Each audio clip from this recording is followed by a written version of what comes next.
Seperti yang sudah saya sampaikan di awal bahwa penghematan anggaran negara ini terus disampaikan, pesannya betul-betul ditekankan oleh Presiden Prabowo Subianto dalam setiap kegiatan, dalam setiap acara. Saya akan kutip di acara terakhir yang dihadiri juga oleh Presiden Prabowo Subianto di mana pesan ini juga kembali disampaikan. Acara ini kembali ataupun juga acara ini dihadiri oleh Presiden Prabowo Subianto, yaitu adalah acara penyerahan secara digital, daftar isian pelaksanaan anggaran dan buku alokasi transfer ke daerah tahun anggaran 2025 serta peluncuran katalog elektronik versi 6.0 yang digelar di Istana Negara Jakarta pada Selasa lalu. Dan juga ini yang disampaikan, saya akan langsung kutip supaya sama persis, tidak ada yang salah, tidak ada yang melenceng bahkan perkatanya. Beliau menyampaikan, belanja negara harus kita lakukan dengan meningkatkan efisiensi, penghematan di semua bidang, mengurangi pemborosan. Kita sekarang dalam rangka waspada menghadapi tantangan-tantangan yang tidak menentu. Kita harus ikat sabuk-sabuk kita. Kita harus, sekali lagi, saya tekankan, hemat. Tidak boleh lagi ada toleransi terhadap kebocoran, pengeluaran yang boros. Itu yang betul-betul ditekankan oleh Presiden Prabowo Subianto. Pesan itu disampaikan bukan hanya pada kementerian ataupun juga lembaga, tapi juga pada jajaran pemerintah daerah. Pertanyaan berikutnya adalah, apa tujuannya dengan penghematan besar-besaran ini, pemotongan anggaran, dan apakah memang mampu dilaksanakan? Bagaimana pengawasannya? Untuk bisa membahas mengenai hal ini, sudah hadir di samping saya, beliau merupakan Guru Besar Ekonomi IPB, Profesor Didin S. Damanhuri. Assalamualaikum warahmatullahi wabarakatuh. Selamat malam, Prof. Didin. Selamat malam. Baik, dan juga akan menilai tentunya dari kacamata ataupun juga sudut pandang kebijakan publik. Beliau merupakan pakar kebijakan publik, Bapak Lisman Manurung, pakar kebijakan publik Universitas Indonesia. Siap. Selamat malam, Pak Lisman. Baik, dan juga nanti akan bergabung dengan kita Bapak Wihadi Wianto selaku perwakilan juga dari DPR fraksi Gerindra yang akan memberikan pandangannya. Kita akan coba cek terlebih dahulu apakah Pak Wihadi sudah bergabung. Selamat malam, Pak Wihadi. Malam, Iwan. Selamat malam Baik, semuanya. Pak Wihadi sudah bisa mendengar jelas ya suara kami ya di sini? Bisa. Baik, ya Pak Wihadi, tadi di awal saya tidak tahu apakah Pak Wihadi mendengar atau tidak, tapi saya ulang kembali apa yang dikatakan, dipesankan oleh Presiden Prabowo Subianto dalam beberapa acara, termasuk juga acara di Istana Negara, yang betul-betul menekankan, bahkan pilihan katanya adalah kita harus betul-betul kencangkan ikat pinggang. Sekali lagi saya tekankan hemat. Apa yang menyebabkan Pak Prabowo begitu menekankan sekali untuk menghemat ini, Pak Wihadi? Apakah memang karena kondisi global atau sebenarnya ada rencana-rencana lain mengenai penggunaan anggaran? Pak Wihadi, silakan. Jadi begini, dari awal Pak Prabowo sudah menyatakan bahwa APBN kita ini ada inefisiensi sekitar 30%. Nah, kemudian didukung oleh kondisi ekonomi global dan juga banyaknya program kerja yang harus dibuat pada saat nanti, maka benar-benar harus efektif sehingga apa yang saat ini mungkin dilihat 30% itu, pemborosan 30% itu dapat diperkecil atau bahkan hilang dari pemborosan itu. Nah, pemborosan itu seringkali kalau kita lihat di sini adalah bagaimana adanya sesuatu pemborosan dilakukan dari kementerian-kementerian. Nah, inilah kembali lagi Pak Prabowo selalu menekankan bahwa kita harus berhemat, tidak boros-boros, artinya bahwa anggaran APBN itu dimanfaatkan untuk pembangunan, bukan untuk hal-hal yang mungkin seringkali banyak dikatakan seminar-seminar ataupun juga hal-hal yang mungkin perjalanan dinas yang kemudian setiap kali juga seringkali dilakukan. Nah, ini memang menjadi sorotan daripada Pak Prabowo bahwa memang pemborosan ini sebisa mungkin untuk diperkecil, bahkan mungkin ini sangat-sangat juga menjadi perhatian kita semua karena justru daripada inti programnya tidak bisa dilaksanakan dengan baik. Seperti misalnya program stunting yang dulu pernah disampaikan oleh Presiden Jokowi bahwa anggaran program stunting itu hanya dipakai untuk seminar-seminar dan pertemuan-pertemuan, tidak untuk melakukan pemberantasan stunting dan dengan aksi-aksi di lapangan. Nah, inilah salah satu hal contoh yang pemborosan itu yang memang harus dihemat, dan untuk yang namanya pembangunan itu program-program yang dilakukan oleh Pak Prabowo yang kita tahu bahwa program-program itu adalah untuk kepentingan rakyat.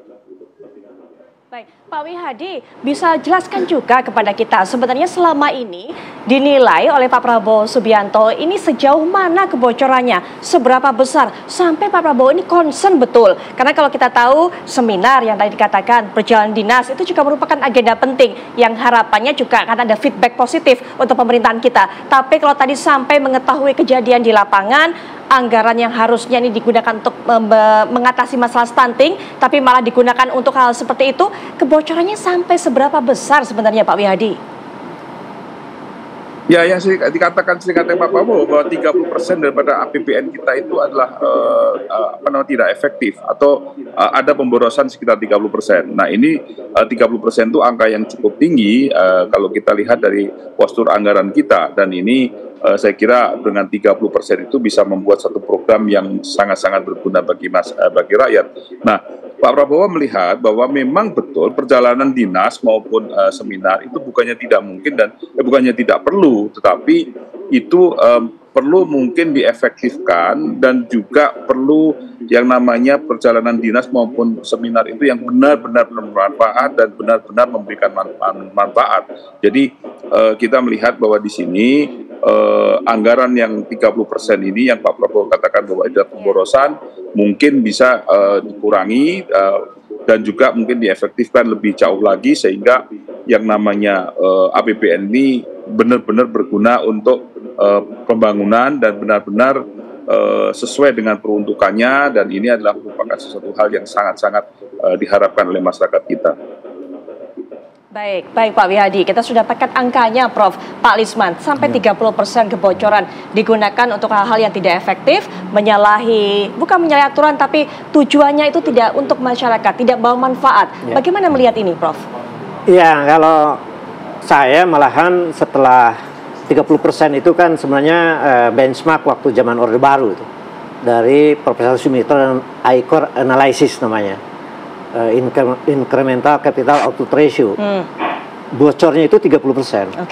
Dalam penelitian saya malahan ini naik di era reformasi, mendekati 40%. Mendekati 40%. Ya. Ini sampai era kemarin atau hanya era setelah reformasi? Ya, terutama 10 tahun terakhir lah. 10 tahun terakhir, ya. Baik. Saya ada mahasiswa yang saya bimbing lah. Ya.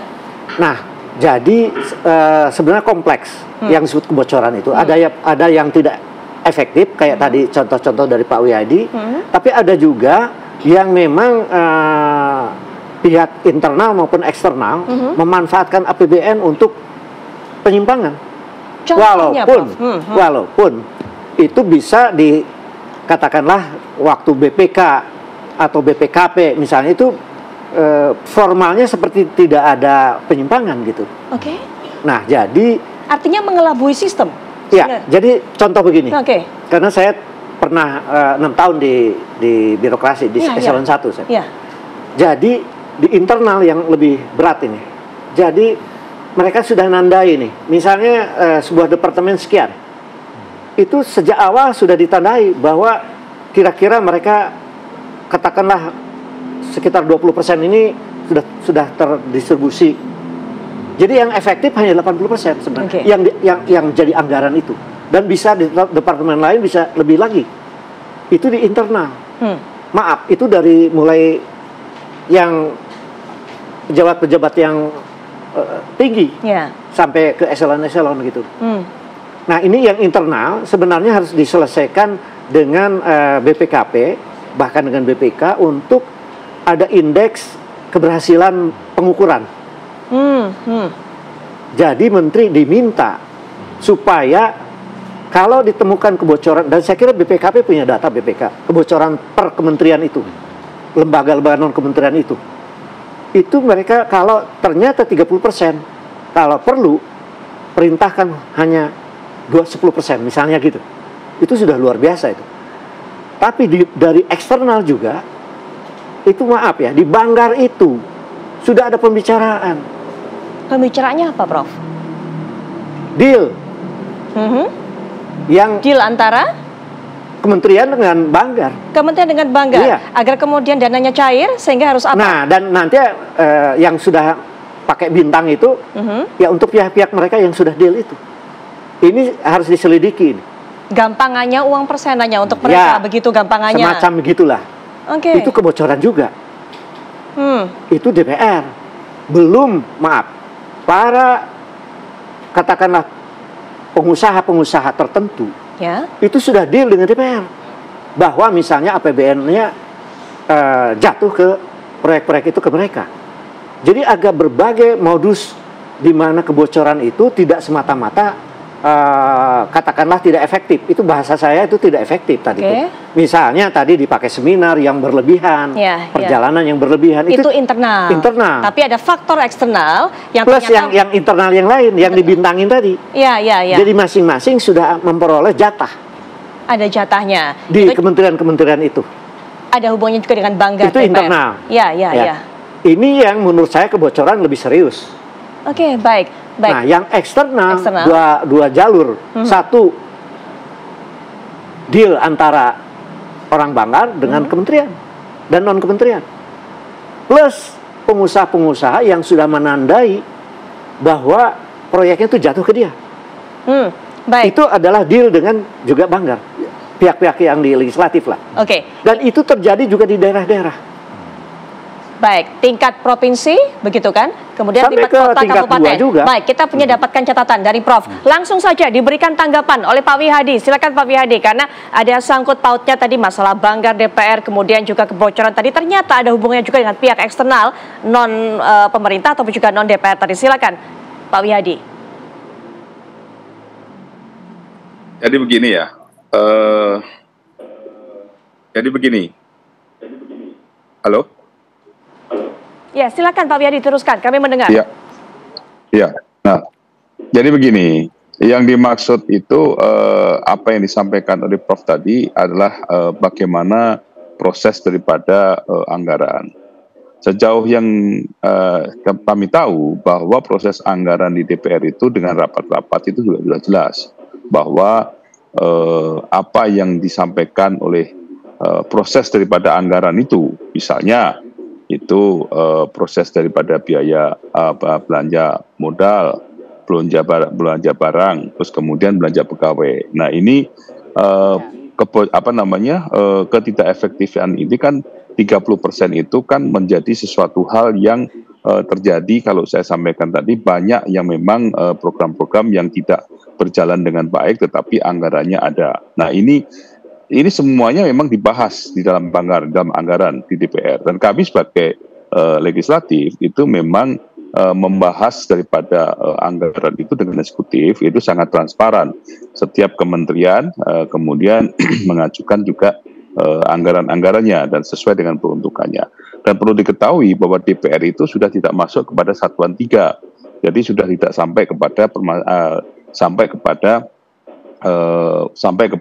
bentuk daripada pekerjaannya, tetapi hanya gelondongan. Itu yang sudah kita tahu, itu keputusan MK. Jadi mungkin apa yang dikatakan Prof itu adalah mungkin pada saat keputusan MK itu belum ada.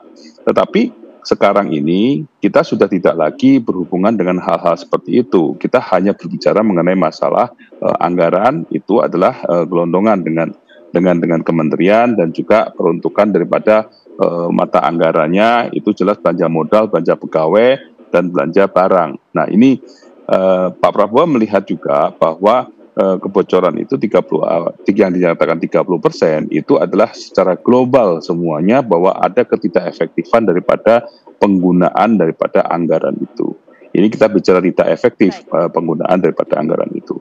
Jadi saya kira itu yang perlu kita perjelas, bahwa sejak dari keputusan MK kita ini tidak lagi membahas satuan 3 sudahan gitu. Jadi kita hanya gelondongannya saja. Anggaran ini kementerian ini sekian, untuk belanja barang sekian, belanja modal sekian, belanja karyawan sekian, belanja pegawai sekian. Itu aja yang kita bahas dan kita kritisi mengenai masalah bentuk programnya. Setelah jadi baru kita akan bentukan pengawasan daripada pelaksanaan anggaran itu. Jadi itu saja saya kira. Baik. Ya Pak Wihadi, nanti kita akan dengarkan bagaimana tanggapan balik dari Prof. Didin, termasuk juga ada catatan mengenai kebocoran anggaran ini. Pak Lisman, setelah jeda kita akan lanjutkan perbincangan sesaat lagi.